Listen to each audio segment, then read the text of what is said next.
ఉన్న పరిస్థితుల్లో విద్య అనేది ఎలా ఉందంటే సరైన ధోరణిలో లేదు. మెయిన్గా విద్యార్థులకి ఉపయోగకరమైన వనరులు కానీ అందుబాటులో ఏవి కూడా ఉండట్లేదు. దానివలన ఏ ప్రభుత్వమైనా సరే ముందు విద్యార్థి యొక్క ప్రాథమిక విద్య నుండి కానీ బాగా అభివృద్ధి చేసినట్లయితే వాళ్ళు అన్ని రకాలుగా ఇబ్బంది లేకుండా అందరికి కూడా న్యాయం జరిగేటట్లు ఉంటుంది. అయితే దీనికి అంతటికీ ప్రధానమైన కారణం ఏంటంటే ప్రాథమిక విద్య అనేది ముందు డెవలప్ అవ్వాలి. అక్కడి నుండే అయితే ఇప్పుడున్న పిల్లలకి ప్రాథమిక విద్య డెవలప్ అవ్వాలంటే ఇప్పుడున్న పిల్లలకి భవిష్యత్తు ఎలా ఉండాలనేది అంటే వీళ్ళకి సరైన గవర్నమెంట్ తరపు నుండి వచ్చేటటువంటి సాంకేతికమైన ఉద్యోగాలు కానీ ఏవి కానీ వీళ్ళు చదువుతుంది టెక్నికల్ ఎడ్యుకేషన్, సాంకేతికపరమైన ఉద్యోగాలు కానీ ఏవి కానీ అందుబాటులో లేవు. వీళ్ళు ఎంతసేపు కూడా గవర్నమెంట్ వీళ్ళకి నైపుణ్య శిక్షణ అభివృద్ధి చేస్తుంది కానీ ప్లేస్మెంట్ అనేది ఇవ్వట్లేదు.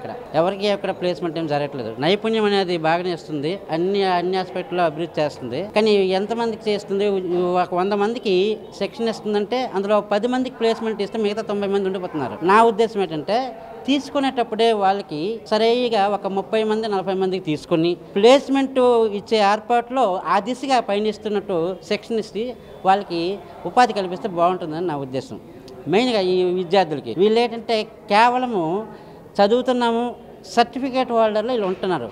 కానీ ఇచ్చేవాళ్ళు ఐటీఐలు ఇస్తే ఏమాత్రం ఇస్తారు? వాళ్ళకున్న పీరియడ్ని బట్టి వాళ్ళు 40 మినిట్స్ ఒక 30 మినిట్స్ వాళ్ళు సాంకేతికంగా స్కిల్ నైపుణ్యాన్ని పెంచగలరు. కానీ అది నా ఉద్దేశం కాదు. వీళ్ళు ప్రతి విద్యార్థి కూడా అప్రెంటిస్షిప్ చేస్తున్నారు కాబట్టి వాళ్ళకి శిక్షణ ఇస్తున్నారు, బాగానే ఉంది. కానీ తీసుకున్నప్పుడు 100 మంది తీసుకుంటున్నారు, ఇచ్చే వాళ్ళకి 10 మంది ఇస్తున్నారు, మళ్ళీ 90 మంది ఉండిపోతున్నారు. నా ఉద్దేశం అంటే తీసుకునేటప్పుడే ప్లేస్మెంట్ అంటే వాళ్ళకి తీసుకుని శిక్షణ బాగిచ్చి వాళ్ళకి ఉపాధి కల్పిస్తే వాళ్ళకి బాగుంటుంది. అట్ ద సేమ్ టైం తీసుకున్న గవర్నమెంట్ వాళ్ళు ఏ గవర్నమెంట్ వాళ్ళని తీసుకున్నా వాళ్ళకి కూడా అభివృద్ధి ఉంటుంది అనమాట. మేము తీసుకున్న మేము ఇంతమందిని చేసాము అనే ఆలోచన ధోరణి ఉంటుంది. ఇప్పుడు అలా జరగట్లేదు అనమాట. మెయిన్గా ప్రభుత్వంతో సంబంధం లేకుండా ఏ ప్రభుత్వం వచ్చినప్పటికీ విద్యార్థుల పట్ల ఏంటంటే శిక్షణ అనేది చక్కగా జరిపించి ఎంతమందిని శిక్షణ తీసుకుంటున్నారో ముందే సెలెక్ట్ చేసుకుని ఆ విద్యార్థులకి ఒక టెస్ట్లాగా కండక్ట్ చేయడమో లేకపోతే స్కిల్ నైపుణ్య టెస్ట్ మీద పెట్టి ఆ విద్యార్థులకి బాగా శిక్షణగా ఇచ్చి వాళ్ళకి ఏదో ఒక ప్రైవేట్గా లేదా ఎక్కడో ఒక దగ్గర మనం ప్లేస్మెంట్లను ఏర్పాటు చేస్తే ఎక్సలెంట్గా ఉంటుందని నా ఉద్దేశం అన్నమాట. మనకి ఆంధ్రప్రదేశ్లో పరిశ్రమ రాకపోవడానికి కారణం ఏంటి? నిరుద్యోగం పెరిగిపోయింది. ఆంధ్రప్రదేశ్ పరిశ్రమ రావడానికి నిరుద్యోగ సమస్య అంటే అది ముందు నుండి ఉందండి. ఇది ఈ ఒక్క ప్రభుత్వాన్ని మనం ఎప్పుడు ఎంచకూడదు. అది ముందు ప్రభుత్వం నుండి టెక్నాలజీని తెచ్చేస్తున్నారు. మీకు ఇక్కడ జరుగుతుంది ఏంటంటే ఏదో ఫ్యాక్టరీ తెచ్చేస్తున్నారు, ఒక దంపుడుగా ఒక స్టేట్మెంట్ ఇస్తున్నారు, పలానా ఫ్యాక్టరీ వచ్చేస్తుంది, ఒక రణస్థలం వచ్చేస్తుంది, పైడి భవనం వచ్చేస్తుంది అంటున్నారు.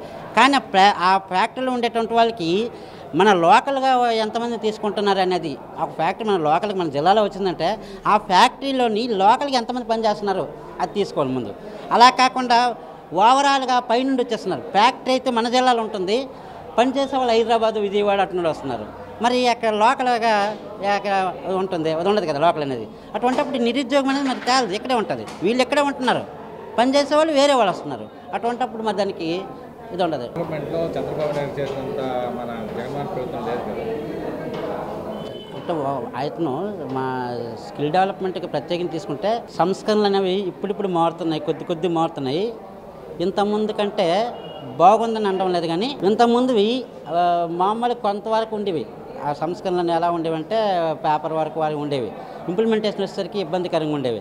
వీళ్ళు ఏం చేస్తున్నారంటే కొన్ని తీసుకున్న సంస్థలు కొన్నైనా ఇంప్లిమెంటేషన్ ద్వారాలో ఉంటున్నాయి అని నా ఉద్దేశం ఉంటుంది. ఇబ్బందికరంగా ఉందంటే వాళ్ళు ఏం చేస్తున్నారు, ఈ సచివాలయం పరంగా తీశారు, కొన్ని జాబ్ ఆఫర్స్ ఇచ్చారు, తర్వాత వాలంటీర్ అనేది చేస్తున్నారు. కానీ రెగ్యులర్గా ఉండేటువంటి రెవెన్యూ జాబులు కానీ అలాంటివి కానీ తీయకపోవడం అనేది లోపమే. ఇప్పుడు తీస్తున్నారంటే this is only for stunt election, ఇది ఎలక్షన్ కోసం అనేది మనం అనుకోవాలి, అంత తప్ప ఇంకెట్లేదు. అది ఇదే తీయడం అనేది.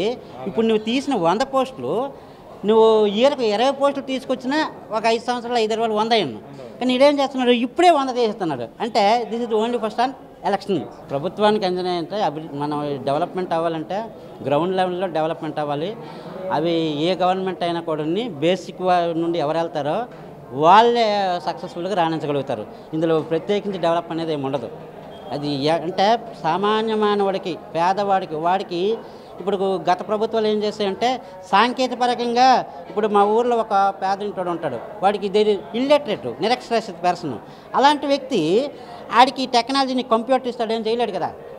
So we don't want any technology development, we want only need primary activities first of all. So that is require ఎవరు చేస్తారో that's only good government. Chandrababu Naidu garu ఉన్నప్పుడు మన స్కిల్ డెవలప్మెంట్లో మనకి చాలా ఐటీ వాళ్ళకి చాలా బెనిఫిట్స్ ఉండేవి. ఎందుకంటే ఇప్పుడు జగన్మోహన్ రెడ్డి రావడంతో ఎటువంటి నిరుద్యోగులు కూడా రోడ్ల పనులు పడుతున్నారు. సో మాకు పరిశ్రమలు బట్టి చంద్రబాబు నాయుడు గారు ఉన్నప్పుడు స్కిల్ డెవలప్మెంట్లో మా ఐటీ వాళ్ళకి చాలా బెనిఫిట్స్ ఉండేవి. ఇప్పుడు జగన్మోహన్ రెడ్డి రావడంతో మా అలాంటి నిరుద్యోగులకి ఎటువంటి ఉద్యోగాలు లేవు.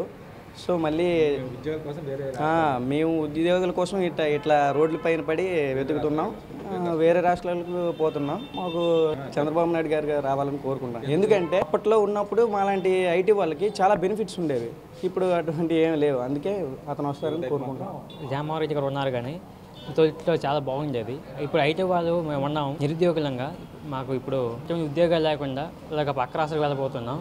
కానీ అదే చంద్రబాబు నాయుడు ఉన్నప్పుడు అయితే చాలా ఉద్యోగాలు ఉండేవి, పరిశ్రమలు కట్టి ఉండేవి. అప్పుడు మాకు ఏ నిరుద్యోగం అంతగా లేకుండా కొంచెం బాగానే ఉండేది. కానీ ఇప్పుడు జగన్మోహన్ రెడ్డి గారు అవకాశం అంటూ వచ్చారు, మాకు చంద్రబాబు నాయుడు గారు వస్తే బాగుంటుందని.